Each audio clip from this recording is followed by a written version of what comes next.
I just finished, I hope it's not gonna rain, but I just finished my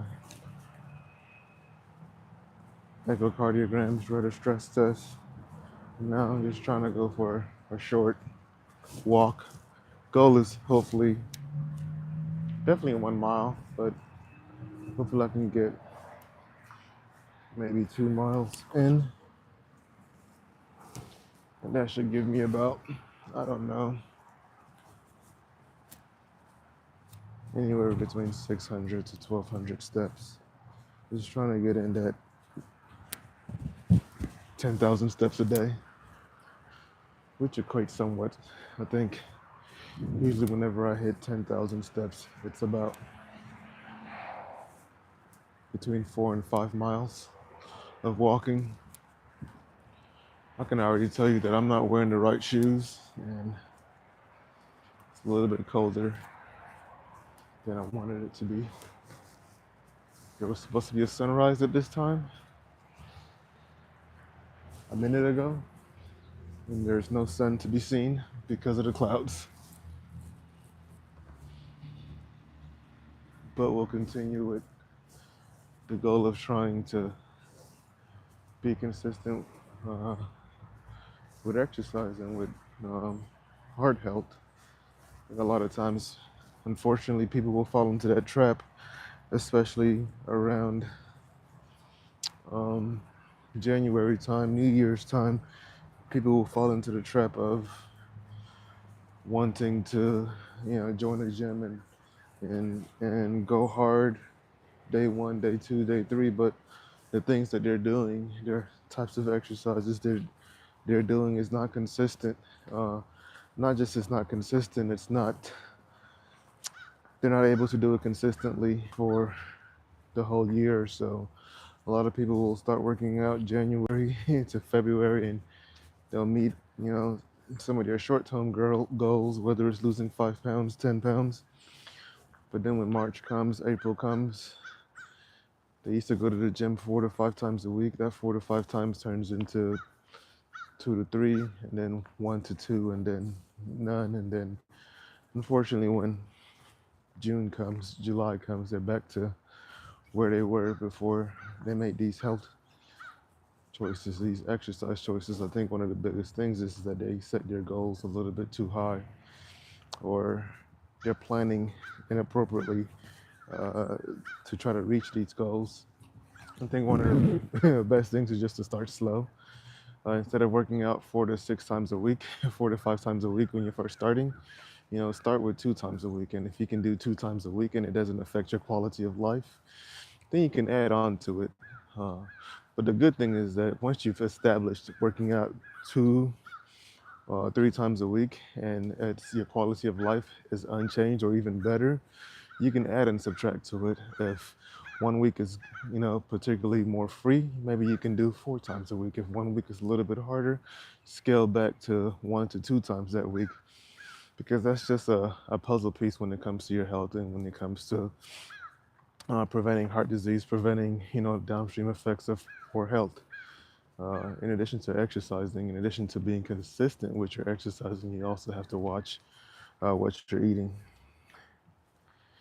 And you got to do that consistently. And you got to do that kind of like with your exercise. Understand that you're going to have good days and bad days. For the majority of the Americans, for this week may not be the best starting tomorrow because of Thanksgiving. Thanksgiving brings opportunities for poor eating habits, but it's something that everyone is going to partake in. But you have to understand that you can't let this week be the week that judges the rest of the year, or judges you, because it's not going to be how you eat every single day. It's not going to be how you eat every single week. It's just the holidays bring forth more eating and sometimes worse food choices. And one of the ways is just to understand that and know that, and some people can even plan ahead for it. One of my benefits is I kind of have a small little home gym, so whenever, like this week, I start doing this to walk a little bit more, but also understand that when I'm at home and everyone is asleep, I will um, get a good 20-minute workout in, either with the Peloton or with a little bit of a Peloton class, not just a bike class. Uh, and those small things, kind of pre-planning for more food consumption that you're normally used to, but also understand that if you restrict yourself too much, you'll be depressed AF. So it's okay to have days and weeks like this, as long as you're not doing it every single day or every single week, because that's going to lead to weight gain. That's going to lead to uh, weight gain. That's going to lead to weight gain, which is probably one of the biggest risk factors for everything. Everything being high blood pressure, diabetes, kidney failure, needing to be on dialysis. So it's important for us to understand that our health is the biggest treasure that we have, that we own. One of my patients is extremely wealthy and loves to brag about his wealth, but also at times discusses with me that all the money that he's attained in all these years means nothing if he doesn't have good health. So now he's switching his focus into maintaining good health, not just for himself, but children, wife, family, friends, being able to enjoy his 60s, 70s, like everybody else, hopefully the 80s and 90s. So, um, yeah, man, it's one of the things that we don't talk about enough. The world wants us to be successful in attaining monetary status, when in reality, the biggest success you can have is living to your 80s, living to your 90s. Yesterday, I saw a patient that was 98 years old, and that wasn't the surprising part. The part that was surprising was that he was 98 years old with all his mental faculties together. He lives by himself still, has a very strong support system around him with his neighbors that take him everywhere. But man, he looked really good for 98. He looked like he was probably 78, 88. I don't know. He looked like a lot better than some of my 60-year-olds, definitely for sure. And the one thing people always say is that he's always just trying to get into something. He's always extremely active, and God, it was just a blessing to see someone that old but yet still so functional and humble. I think that was the biggest thing, was just the humility that he had. So, man, this is me rambling, but the biggest thing is just your health is the most important treasure that you own, and it can start off with as something as little as just going on a daily walk. Um, my first patient is at 8:30, 7:30 right now, so in 1 hour, I know how far I can walk and go back, and I will hit 1 mile. I may go a little bit further just because I got a little bit more time. But man, like, your health is your biggest treasure, and there's nothing else that really matters over that. There's a lot of things that matter in your life: your family, your friends, your children, your parents. But you want to be able to have good health to be able to do those things, to go see your family members and friends. I have a patient that just feels stuck in their body because of their health. And that one is a different story though.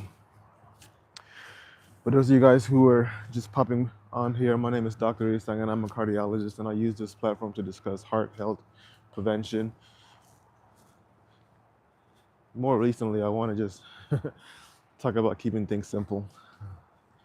In addition to doing daily walks, I do have a personal trainer, and we did some exercises yesterday. And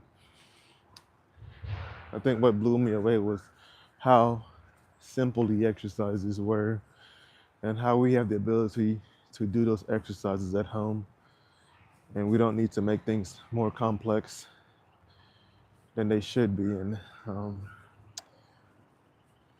I found that to be really good. I usually do 2 days in the gym and then 1 to 2 days at home. So building a program where I can work out at home also to supplement my gym workouts, but also more importantly, looking at my nutrition. And the thing is, at least for me, I know what I need to do. I know the things I need to remove. They're delicious, but I am human also. But I do find that the times that I was in my best shape was when my nutrition was the best. It wasn't necessarily when I was working out 4 to 6 times a week. It was when I probably wasn't working out as often. I was working out for like 15 minutes a day, 3 days a week, but my nutrition was priority because there's small things that you can eat, you can do that you don't think is hurting your progress, but it truly is. So, did I take this nature trail last time? I did not. This is where I'm at. I'm trying to see, do I take this trail?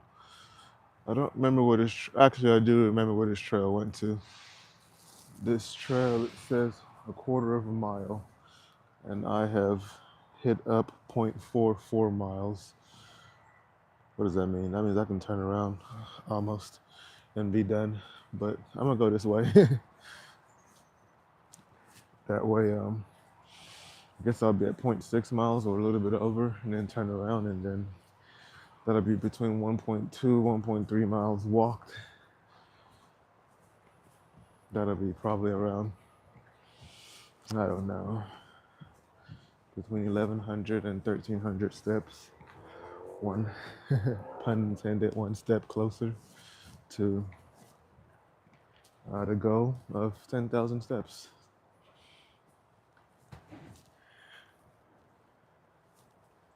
How's the Texas weather? I'm in Tennessee.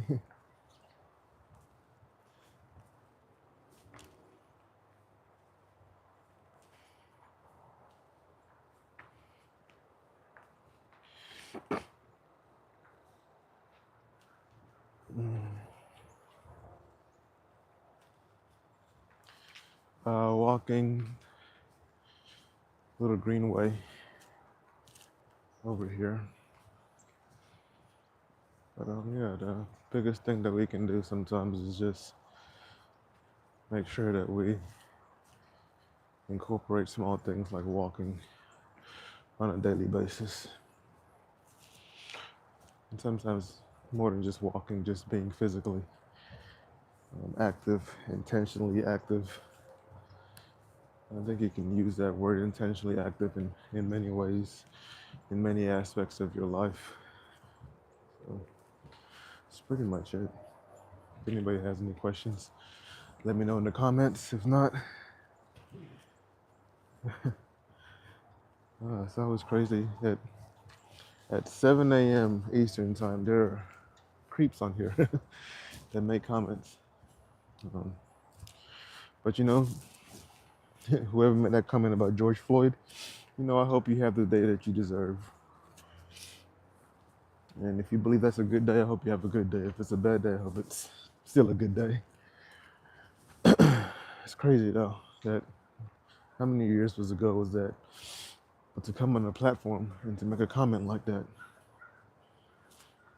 man, that's sad. But that's the world that we live in. So far, the walk has been about 15 minutes, which is cool. Probably turn around, but I know exactly how far I want to go before I turn around. Or I just want to see how far, I want to see how far this trail takes me out to, and then I'll turn around.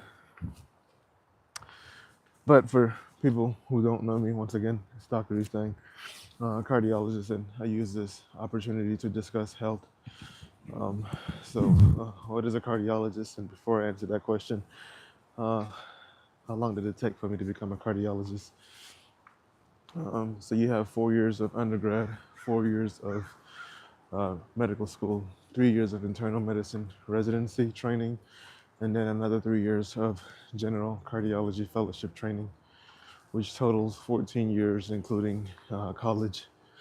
So I am a general cardiologist. Some people want to do more training after general cardiology. They want to put in stents, put in put in pacemakers, do some pretty cool procedures.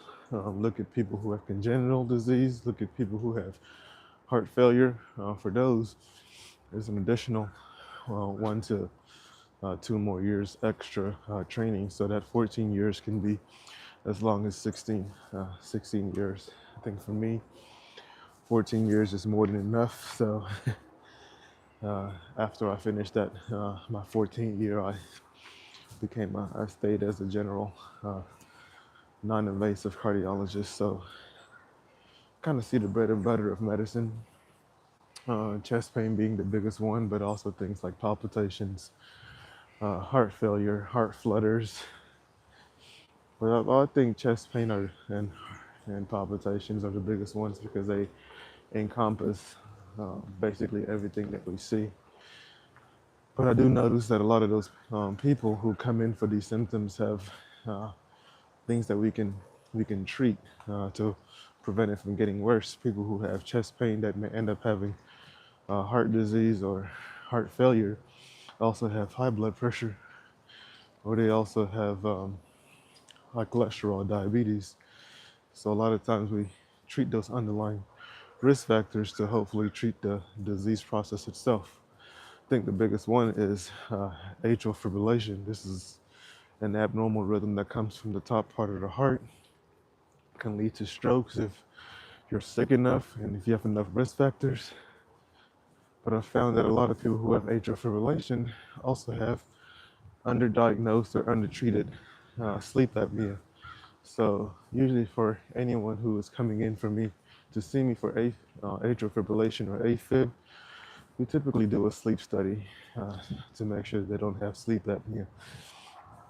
The second thing is obesity. There's a huge prevalence of people who have atrial fibrillation that also are obese, or even worse, morbidly obese. So usually I'll try to recommend 10% body weight loss.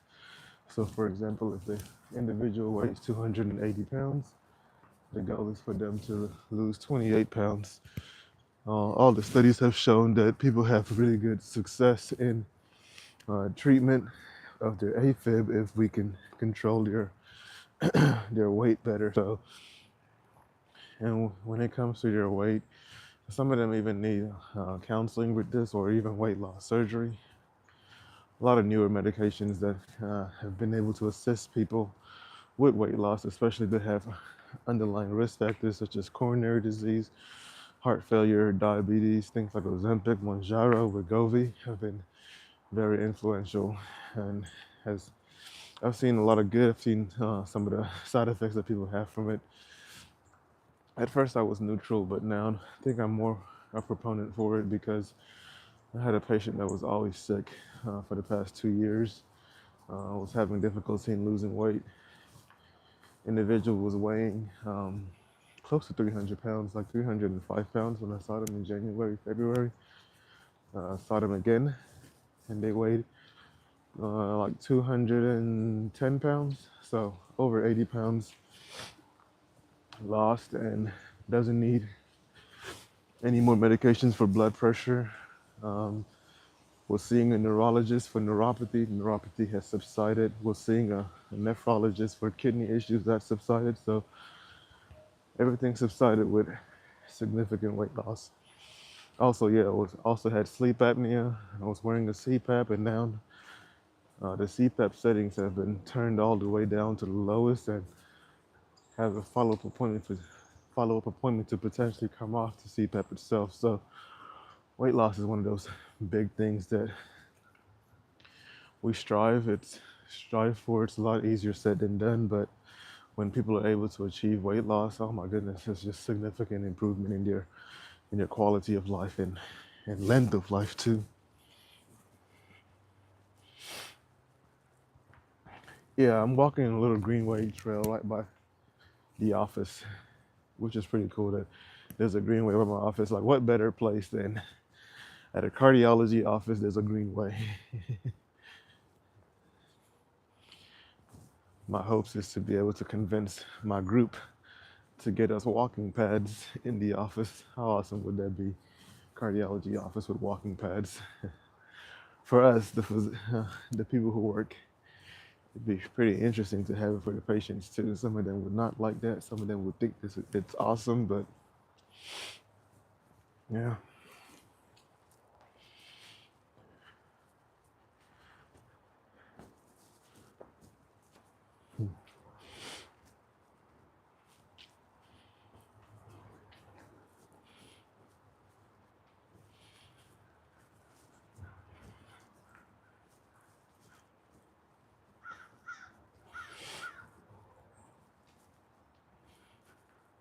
Hmm.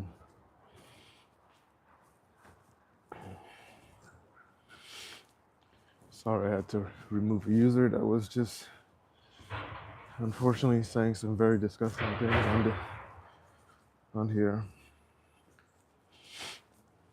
Oh yeah, the trees are beautiful. Welcome, Mandy. Hope you're doing well.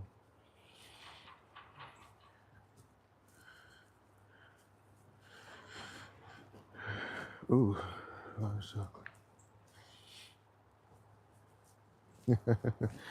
yeah, that's one of my biggest guilty pleasures. Also, is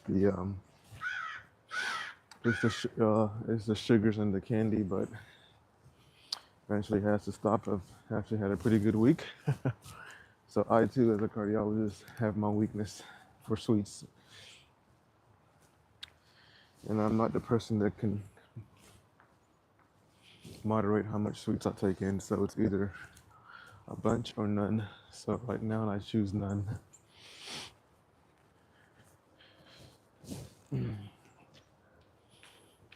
Good morning.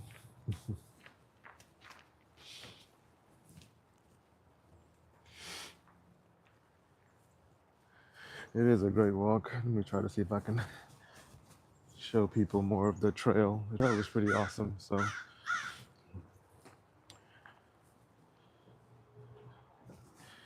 and it's 7:45. Still got, I think by the time I finally reach my office, it'll be 8 o'clock, and still got about 30 minutes to make some patient phone calls and get ready for the day. Most people are still asleep by now. I've tried calling my patients at like 7:30 to give them updates, and when they answer the phone and you know they've been sleeping, that's like a horrible feeling for me because they're like, hello. It's like, oh crap. Sorry, sir. Sorry, ma'am, for waking you up. You were probably having some good sleep too, and I ruined it. So usually around 8:30, 8:15 to 8:30, I'll make some patient phone calls, give them updates of their labs, things that we've gotten back. But before then, super happy. Number one, that you guys joined me on this walk. Number two, that I actually made this walk. It's probably going to be 1.3 miles that I have walked, which is awesome. Been walking for 25 minutes. So this means that probably a 30-minute walk, which makes me very excited that I start the day off right. And I have a foam roller for my foot because I got the plantar fasciitis. So hopefully foam roll for like 3 minutes. Didn't really wear the best walking shoes.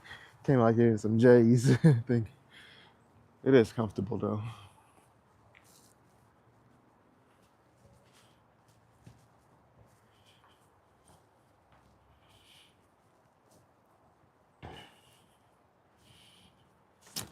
Yeah, walking in nature is pretty awesome. I have a lot of injuries from football and just unfortunate events that happened in my life. So walking on flat surface like this is pretty awesome. I would love to do like hikes, but each hike I've done, I've like had to pay the price for it at the end. So I'm usually trying to find like mild hikes that I could do because the hikes that my friends do, like it's pretty crazy, and I always feel bad that I'm slowing them down. But it is pretty awesome. Pretty good walk. Pretty good pace too. I think I'm like at a 25 or 26 minute mile walking pace, which is pretty much my norm. My norm is typically around 25 to 26.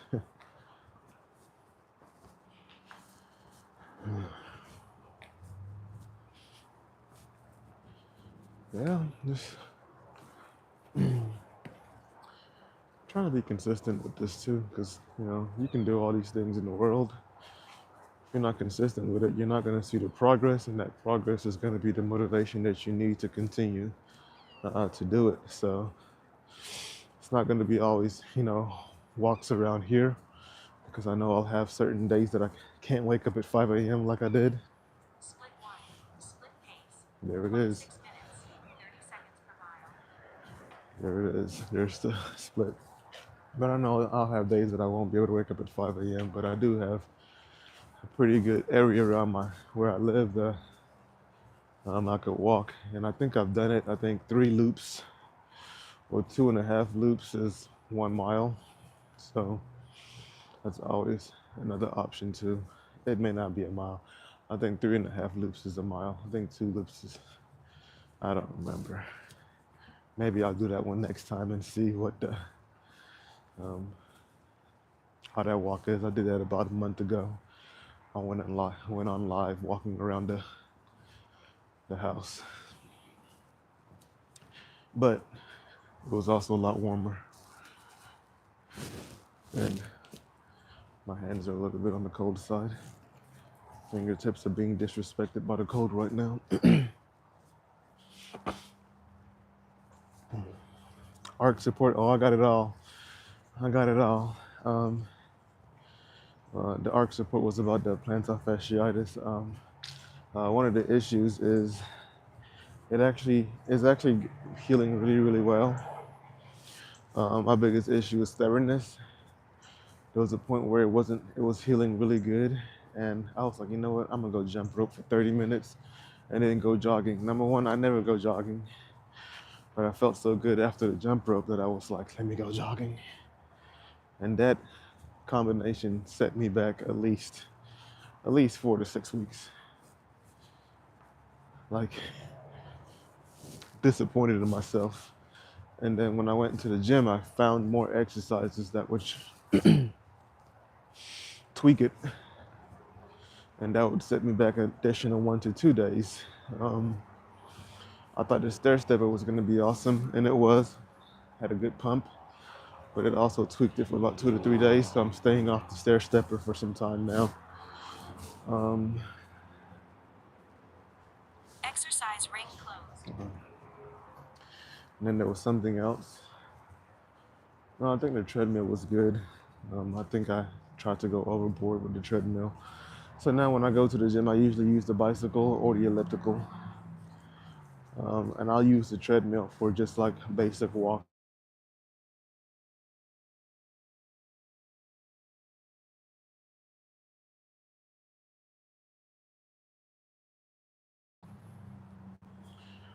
One second.